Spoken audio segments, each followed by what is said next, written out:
अस्सलाम वालेकुम स्टूडेंट, उम्मीद करता हूँ आप खैरियत से होंगे। तो आज के इस लेक्चर में हम एक्सरसाइज 4.8 क्वेश्चन नंबर 3 सॉल्व करेंगे। और क्वेश्चन नंबर 3 हम सॉल्व कर चुके थे। 3 में हमसे कह रहा है if the sum of first and six term of H P is 31/116, यानी कि अगर सम फर्स्ट टर्म का और सिक्स टर्म का एच पी में 31/6 है तो आपको सीक्वेंस मालूम करनी है एच पी की। लेकिन ये कह रहा है फर्स्ट टर्म जो है 1/4 के बराबर है, यानी कि फर्स्ट और सिक्स टर्म की जो सम है वो 31/116 के बराबर है। और आपको हार्मोनिक सीक्वेंस मालूम करनी है कब, जब अगर फर्स्ट टर्म जो है 1/4 है। ठीक है, तो ये हम सॉल्व करते हैं। लेकिन एक चीज़ याद देख लें कि आपको ये पता है कि जो एच पी है मतलब वो है arithmetic harmonic progression is the reciprocal of arithmetic progression. ठीक है, तो बस ये बात आप जहन में रखें। तो स्टूडेंट सवाल ये उतरा हुआ है हमारे पास 4.8 का। तो अब मैं लिख लेता हूँ let the H P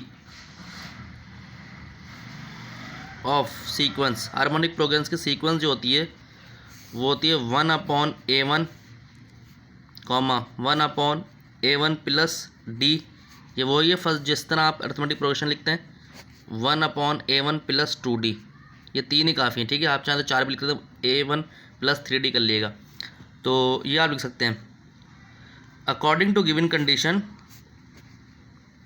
given condition हमारे पास है क्या है भाई कि आपके पास गिवन कंडीशन है 1/A1 प्लस और सिक्स टर्म कौन सी होगी 1/A1 प्लस 5D। ठीक है, ये सिक्स टर्म है, उसका सम जो है क्योंकि प्लस डाल दिया, सम है इसका 31/116 के बराबर।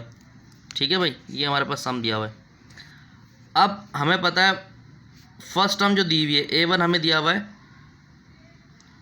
1/4। ठीक है, ये फर्स्ट टर्म दिया हुआ है 1/4, तो ये हो गया 1/4 plus 1/4 plus 5D is equal to 31/116। तो यहाँ पर स्टूडेंट 1/A1 दिया हुआ है आपके पास 1/4, तो 1/A1 की जगह 1/4 आपने यहाँ रख दिया इस वाली क्वेश्चन में। 1/A1 1/4 plus 5D is equal to 31/116।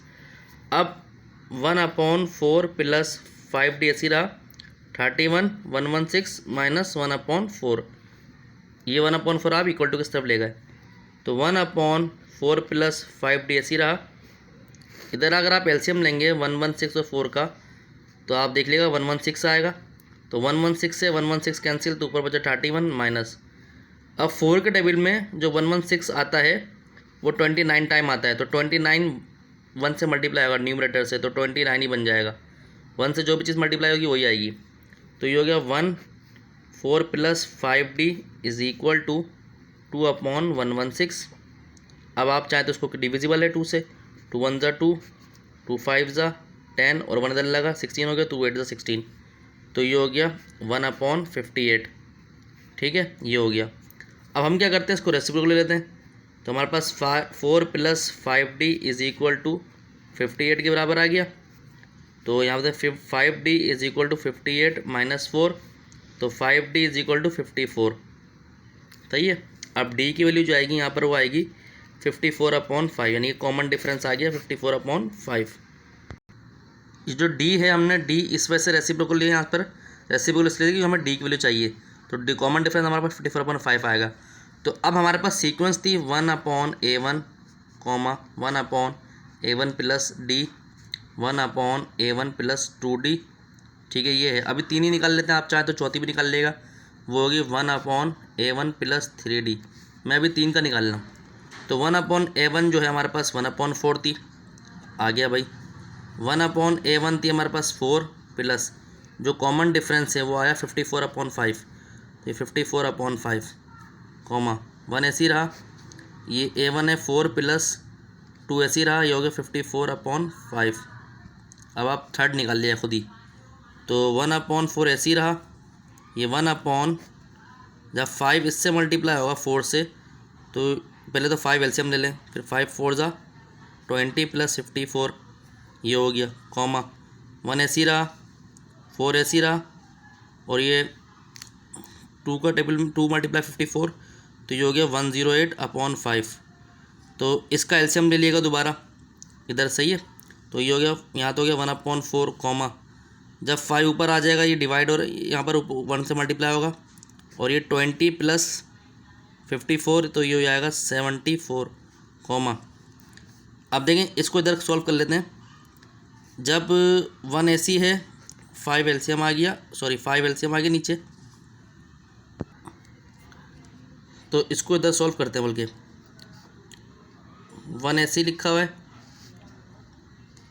5 LCM आ गया, 5 4 + 20 + 108। तो ये जो आ रहा है मैं इसके इधर लिख देता हूँ। ये आ रहा है 5 यहाँ पर है, 5 पर आगे मल्टीप्लाई होगा 5, और ये 20 + 108 128।